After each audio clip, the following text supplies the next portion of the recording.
안녕하세요. 사연을 부탁해입니다. 오늘의 사연을 소개하겠습니다. 결혼 전 우리 부모님께 인사를 하러 가기 전 남편이 걱정스런 표정으로 물었어요. 혹시 나 반대하시면 어떻게 하지? 뭐? 반대를 하긴 왜 반대를 해? 아니, 내가 모아놓은 돈도 많지도 않고 그렇잖아. 그렇긴 뭐가 그래. 상민 씨 이제 29인데 그 정도 모은 것도 엄청 많이 모은 거지. 우리 부모님 그런 거 별로 상관 안 하시니까 걱정 안 해도 돼. 오히려 우리 아빠는 그 나이에 그만큼 모은 것도 엄청 많이 모은 거라고 하시면서 칭찬하셨는걸? 진짜? 근데 아무래도 자기네 집이랑 너무 차이가 나서 내 입장에서는 걱정도 많이 되더라고. 평소 남편의 성격은 시원시원하고 바르다는 소리를 많이 듣는 편이었는데요. 우리 부모님께 인사를 드리러 갈 때가 되자 너무 많이 긴장을 하는 듯한 모습이었습니다. 제가 남편에게 몇 번이나 괜찮다고 했지만 남편의 표정은 여전히 불안해 보이기만 했어요. 그렇다고 해서 시댁이 막 못 산다거나 그런 건 아니었지만 아마도 우리 집이 잘 사는 편에 속하다 보니 남편 입장에서는 걱정이 앞섰던 것 같았습니다. 그렇게 며칠 후 부모님이 말씀하신 한정식 집에서 첫 만남을 가졌는데요. 엄마가 미안한 듯 말을 했어요. 내가 집에 초대해서 직접 요리를 해줬어야 했는데 미안해요. 아닙니다. 괜찮습니다. 내가 괜찮지가 않아서 그래요. 우리 주연이 인사 갔을 때는 부모님이 진수성찬으로 준비해 주셨다고 하길래 내가 한번 준비해 보려고 하다가 그냥 포기했어요. 워낙 음식 솜씨가 없다 보니 그냥 식당에서 보는 게 나을 것 같아서요. 엄마가 미안한 듯 남편에게 말을 하고 있었는데요. 하긴 엄마 음식 솜씨가 좀 그렇긴 해. 그 쉽다는 김치볶음밥을 그렇게나 맛없게 하는 사람도 찾아보기 힘들긴 할 거야. 넌 이 와중에 엄마 약을 올려야 시원하겠니? 엄마가 못마땅한 듯 제게 쏘아붙였는데요. 저는 진짜 괜찮습니다. 암튼 이해해줘서 고마워요. 부모님이 계속해서 존댓말을 사용하자 남편이 쑥스러운 듯 두 분에게 편히 말씀하시라는 말을 했습니다. 식사를 하는 내내 분위기는 좋은 편이었고 다행히 부모님 두 분 다 남편을 마음에 들어하는 듯한 모습이었어요. 그렇게 맛있게 식사도 하고 이야기를 나눈 후 집에 돌아간 남편이 떨리는 목소리로 제게 전화를 했어요. 어때? 나 마음에 드신대? 응, 부모님이 완전 마음에 드신대. 정말? 남편이 놀란 듯한 목소리로 묻고 있었어요. 뭘 놀라기까지 하고 그래. 내가 그랬잖아. 우리 부모님 완전 좋아하실 거라고. 그래도 내가 가진 것도 별로 없고 그런데 괜찮으시대? 우리 부모님 그런 거 별로 신경 쓰시는 분들 아니라니까. 100점 만점에 100점이라고 하셨으니까 아무 걱정도 하지 마.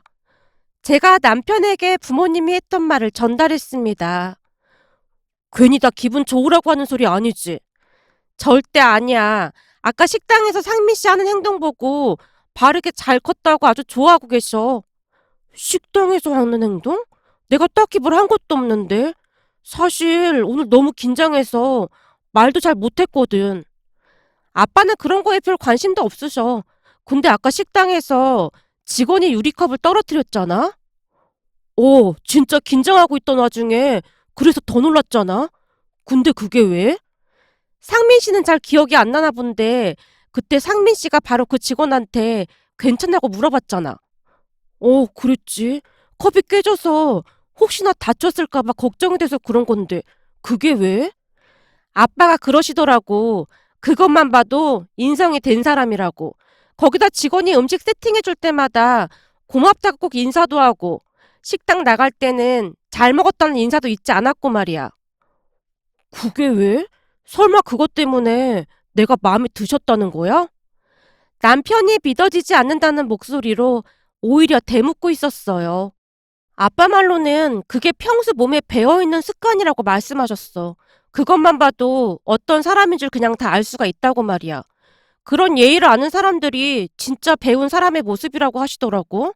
아빠 회사에 보면 예의 없는 직원들 참 많다고 하시면서 말이야. 아, 근데 그냥 당연한 거 아닌가? 아니지. 아빠 말로는 부모는 자식의 거울이라고 하시더라고. 그냥 안 봐도 상민 씨 부모님이 어떤 분들인지 알 수 있겠더래. 아빠뿐만 아니라 엄마도 엄청 마음에 드신대. 내 동생도 마음에 든다고 하고 있고. 제가 남편에게 자세하게 설명을 해줬는데요. 그제서야 안심이 된다는 듯 남편이 긴 한숨을 내쉬고 있었습니다. 남편의 본가는 지방의 작은 시골 마을에 있었어요. 집이 크거나 하진 않았지만 집안에 딱 들어가자마자 손님 맞을 준비를 꽤 많이 했음을 알 수가 있었습니다. 오래된 듯한 집이었지만 어디를 봐도 깔끔한 모습이었거든요. 거기다 농사를 짓는 부모님을 자랑스레 이야기하면서 당당히 말하던 남편의 모습을 보며 아빠가 더욱 마음에 들어하는 모습이었습니다. 그 뒤 우리는 모두의 축복 속에 결혼식을 올렸습니다. 신혼집은 아빠가 가지고 있던 집에 전세로 들어가서 살게 되었는데 말이 전세지 그냥 살다시피 했습니다. 그 부분에서 많이 미안했던지 남편이 부동산의 월세 시세를 알아봐서 부모님께 매달 꼬박꼬박 월세를 드리기까지 했어요. 부모님이 몇 번이나 말렸지만 남편 또한 정중하게 거절을 했습니다. 이런 위치에 이렇게 좋은 집에서 살게 해주신 것만으로도 감사한걸요? 라며 꼬박꼬박 아빠에게 월세를 드렸어요. 아빠는 그 모습 또한 참 기특하게 생각하셨고요. 그렇게 우리 가족은 한동안 평화로운 시간을 보내고 있었어요. 그러던 어느 날 그 평화가 깨지고 말았는데요. 밤 늦은 시간 집에 들어온 동생이 부모님께 놀란 채 말을 했다네요. 저기 큰일 났어요. 뭐? 큰일이 나다니? 너 무슨 사고라도 친 거야? 네. 근데 제가 꼭 책임지고 싶어요. 책임이라니? 혹시 너? 네. 여자친구가 임신했대요. 뭐? 임신? 아이고 두야. 내가 너 때문에 못 살겠다 못 살아. 넌 대체 누굴 닮아서 그 모양인 거니? 죄송해요. 근데 제가 꼭 책임지겠습니다. 그럼 이렇게 된 마당에 당연히 책임져야지. 그걸 말이라고 해.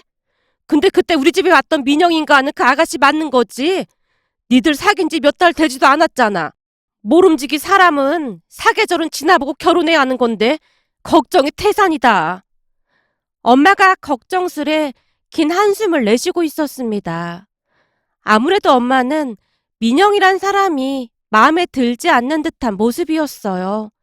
사귄 지 얼마 되지도 않은 상태에서 여자친구를 데리고 집에 놀러 왔던 모양인데 하는 행동이 영 탐탁지 않은 듯한 모습이었거든요. 하지만 그렇다고 해서 반대를 하거나 할 수도 없는 상황이었기에 급하게 결혼식을 올렸어요. 결혼식 전에도 크고 작은 마찰들이 있었는데요.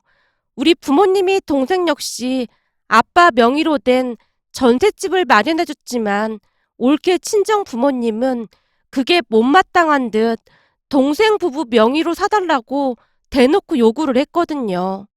그 모습에 아빠가 심각한 표정으로 우리 부부 이야기를 하면서 정중하게 거절을 했지만 상견례가 끝날 때까지 올케 친정 부모님이 앵무새 마냥 같은 말을 반복했습니다. 사실 지금 누구 때문에 우리 딸이 대학 졸업한 지 얼마 되지도 않아서 결혼을 하게 생겼는데 그 정도는 해주셔야 하는 거 아니겠습니까? 우리가 들어보니 재산이 없는 것도 아니고 우리 딸 뱃속에 손주까지 있는데 말하기 전에 알아서 해줬으면 좋았을 텐데 많이 아쉽네요.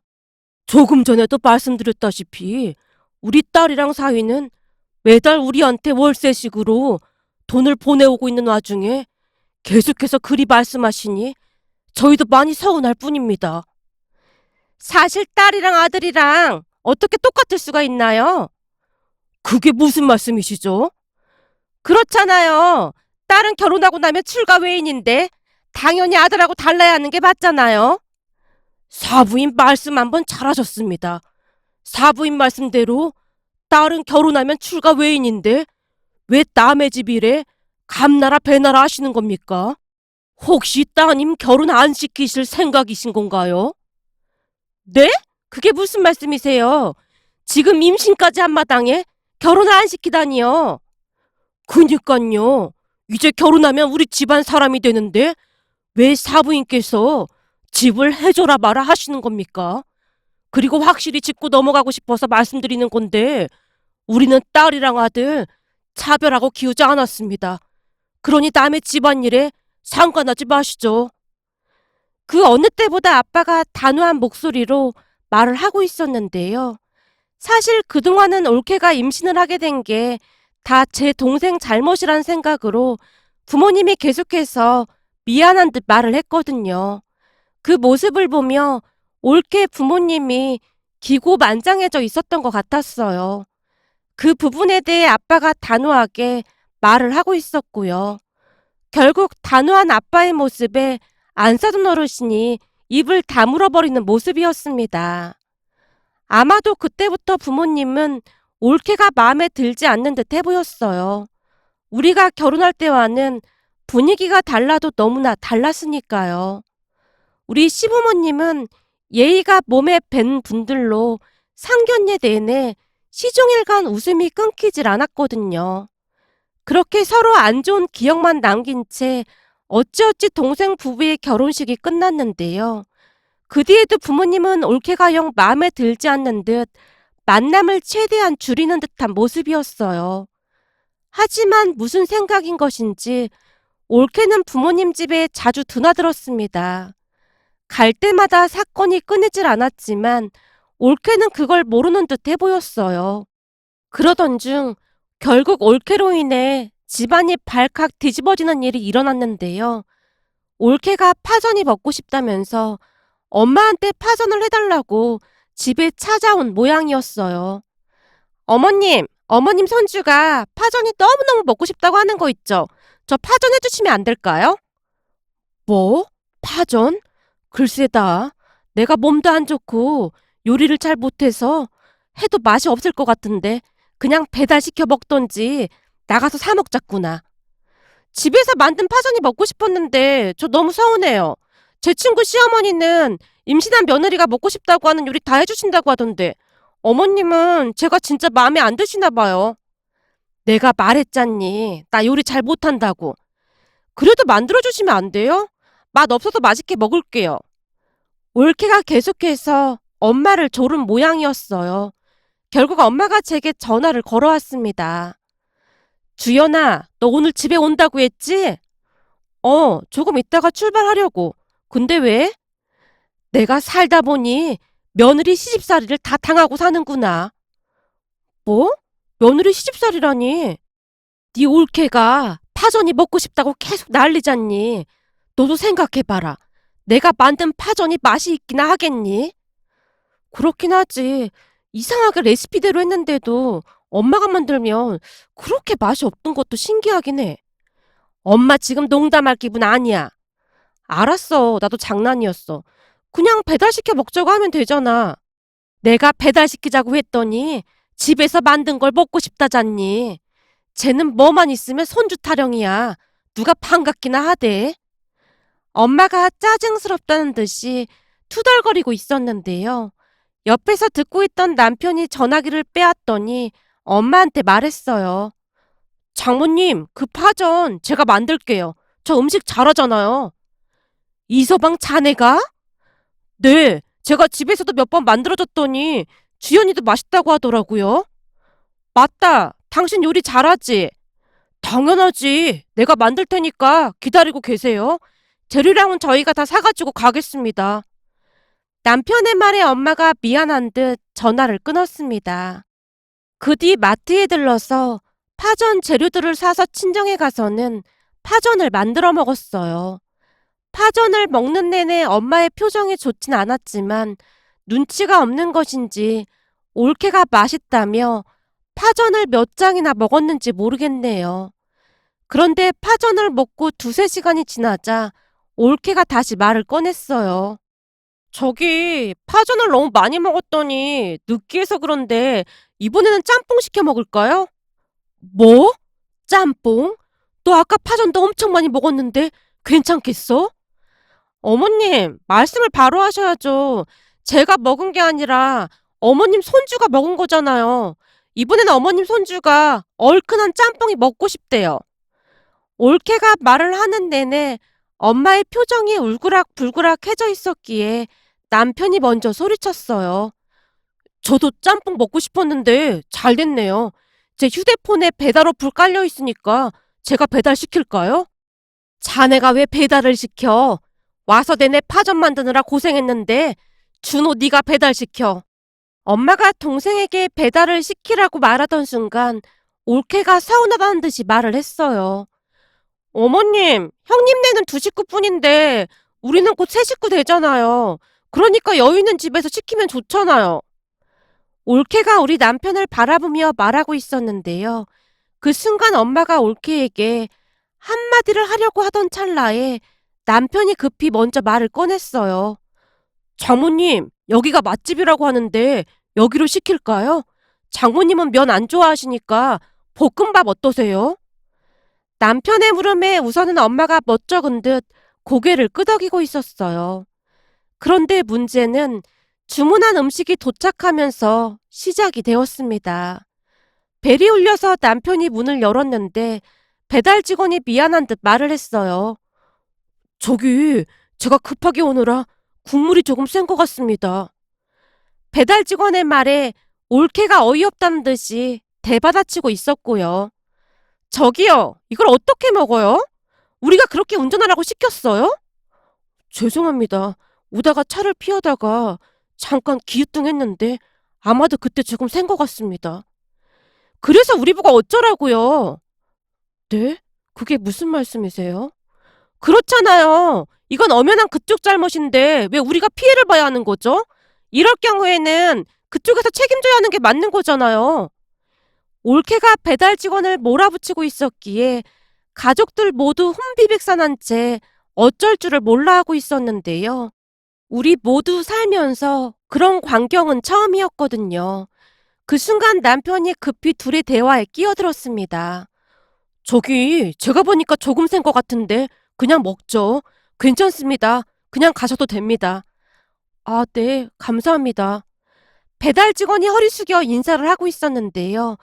올케가 더욱 화난 목소리로 외쳤어요. 아니, 괜찮긴 뭐가 괜찮다는 거예요.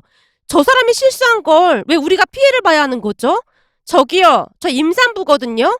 근데 이렇게 엉망이 된 음식을 어떻게 먹으라는 거예요? 다 필요 없고 음식 새로 해서 가지고 오던지 환불해주세요. 음식점 잘못은 아니고 그쪽이 실수한 거니까 그쪽이 환불해주시면 되겠네요.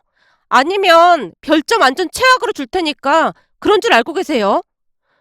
저기 별일 아닌데 그냥 보내주죠.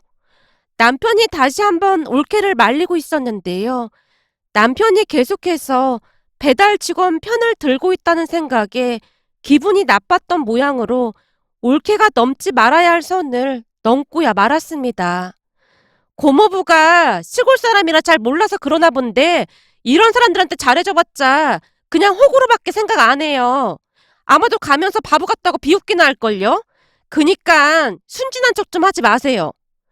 올케가 한껏 비아냥거리며 말을 하고 있었는데요. 아빠가 배달 직원에게 조용히 사과까지 했습니다. 저기 죄송합니다. 바쁘실 텐데 그만 가보세요. 아닙니다. 제가 너무 죄송합니다. 그리고 고맙습니다. 얼른 가보세요. 아빠의 말에 배달 직원이 급히 계단으로 내려가고 있었어요. 그 모습에 올케가 아빠한테까지 짜증스레 말을 했고요. 아버님, 이런 거 환불받아야 하는 건데 왜 그냥 보내요? 저런 사람들은 한번 호되게 당해봐야 한다니까요. 보자 보자 하니까 갈수록 가관도 아니구나. 네? 그게 무슨 말씀이세요? 내가 그동안 계속해서 지켜봤는데 넌 목에 깁스라도 한 거냐? 네? 목에 깁스를 하다니요. 우리 그때 다 같이 제주도 여행 갔을 때도 그래. 호텔 직원들이 오며 가며 계속 인사할 때 네가 그 직원들한테 인사를 하는 모습을 단 한 번도 본 적이 없어. 제가 왜 인사를 해요? 그건 그 사람들 일이잖아요. 뭐? 그 사람들 일? 맞잖아요. 그 인사도 그 사람들 월급에 다 포함된 건데 제가 왜 그 사람들한테 인사를 해야 하는 거죠? 그런 일 하기 싫었으면 본인들이 잘 살았어야 하는 게 맞는 거잖아요. 넌 진짜 구제불능이구나. 됐으니까 니들 집으로 가라. 더 이상 너랑 말하고 싶지도 않구나. 돈이면 다 되는 줄 알아? 사람이 기본적으로 갖춰야 할 품격이라는 게 있는 거야. 그런 권리를 누리고 싶으면 그에 맞는 품격을 유지하면서 살아야 하는 거고, 내가 보니 넌 그 권리를 누릴 자격도 없어 보이는구나. 다음 달 말까지 니들 살던 집 빼고 니들 스스로 집 마련해서 살거라. 네? 아버님, 그게 무슨 말씀이세요? 갑자기 집을 빼라니요. 니들도 우리 도움 없으면 저 사람들하고 다를 게 뭐가 있어. 젊은 사람이 저렇게 성실하게 사는 게 보기만 좋구만. 뭐가 어쩌고 어째? 본인들이 알아서 잘 살아야 한다고? 그러니까 니들도 앞으로 알아서 한번 잘 살아보렴. 요즘 세상에 부모 도움 없이 집 한 칸 마련하기가 얼마나 힘든 줄 알긴 하고 그런 소리라고 앉았어? 꼴도 보기 싫으니까 니들 그만 가봐. 아빠가 동생 부부를 내쫓아버렸습니다. 그 뒤 아빠가 동생 부부에게 아파트에서 나가라고 계속해서 닥달을 했어요. 사돈 어르신이 전화해서 난리까지 쳤지만 아빠가 단호한 목소리로 말했고요. 우린 아들 없는 셈 치고 살면 그만입니다. 이혼을 시키시던지 말던지 알아서 하시죠. 만약 이혼시키신다면 손주 양육비는 저희가 부담하도록 하겠습니다. 처음에는 강하게 나오던 사돈 어르신이 결국 꼬리를 내리고 말았는데요. 당신 딸을 이혼시킬 생각은 없었던 모양이었어요. 결국 동생과 올케는 모아놓은 돈도 많이 없었으니 월세로 이사를 간 모양인데요. 그동안 편하게만 살다가 월세를 내느라 고생이 이만저만이 아니라고 했습니다. 올케가 제게 전화를 해서 징징거렸지만 저도 역시나 들은 척도 하지 않았어요. 그러던 어느 날 올케가 우리 집에 찾아오기까지 했습니다. 형님, 어머님 아버님이 우리 만나주지도 않아요. 제가 그렇게 잘못한 거예요? 올케, 내가 사실대로 말해도 될까? 네, 저는 지금 너무 답답하거든요. 올케 음식점에서 식사하고 잘 먹었습니다라고 한마디 하면 돈이 들어가? 올케한테 무슨 피해가 갈까? 옛말에 말 한마디로 천냥빚을 갚는다고 했어. 그 식당 주인은 그 한마디로 그날 하루가 행복해질 수도 있는 거야. 그날도 그래. 짜장면 배달해 주시는 분이 잘못을 하긴 했어도 눈치 보면서 진심으로 사과까지 했잖아.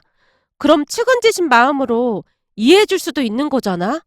그 비 오는 날 배달하느라 정말 힘들었겠구나라고 생각해주면 얼마나 좋았겠어? 그분이 우리한테 사과를 안 한 것도 아니고 그냥 좋게 좋게 넘어가면 좋았잖아. 그날 그분 올게 때문에 정말 많이 속상했을 거야. 저는 그런 생각을 딱히 해본 적이 없어서 생각지도 못했어요. 우리 부모님은 매사 모든 걸 다 따지고 들었거든요. 절대 손해보면 안 된다고 하면서요. 조금씩만 배려하면 그냥 별일도 아닌 거야. 올케 기부 한 번도 안 해봤지? 기부요? 내 부모님이 그런 거 거의 다 사기라고 했거든요. 기부를 하는 사람들이 전혀 모르는 남한테 기부를 왜 할 것 같아? 그냥 기부한다고 자랑하려고 그러는 거 아니에요? 올케, 우리는 오래전부터 부모님한테 기부라는 걸 배우면서 자랐거든? 기부는 말이야, 그냥 불쌍한 사람들을 도와주자는 그런 의미가 아니야. 그럼 뭔데요? 내가 가지고 있는 걸 나누는 거지. 기부하고 나면 얼마나 뿌듯하고 내 자신이 자랑스러운 줄 모르지. 기부는 내가 행복해지기 위해서 하는 거야. 올케가 한 번이라도 그런 마음을 가져봤으면 좋겠다. 그리고 부모는 자식의 거울이라고 했어. 이제 곧 태어날 조카가 어떤 모습으로 살아가는 게 맞는 건지 한번 잘 생각해봐. 누가 봐도 품격 있는 사람이 되는 게 낫지 않을까? 그 모든 건 부모가 먼저 모범을 보여야 하는 거고 말이야. 제가 진심 어린 표정으로 올케에게 말하고 있었는데요. 그래도 다행이었던 것은 올케가 뭔가를 곰곰이 생각하는 듯한 그런 모습이었습니다. 그 뒤 동생이 제게 전화를 해서는 고맙다는 말까지 했어요. 제 말에 올케가 조금씩 변하기 위해 노력하고 있다고 말이죠. 그렇게 올케는 우리 남편의 행동을 유심히 관찰하곤 했는데요. 어느 날은 제게 놀랄 만한 말을 하기도 했습니다.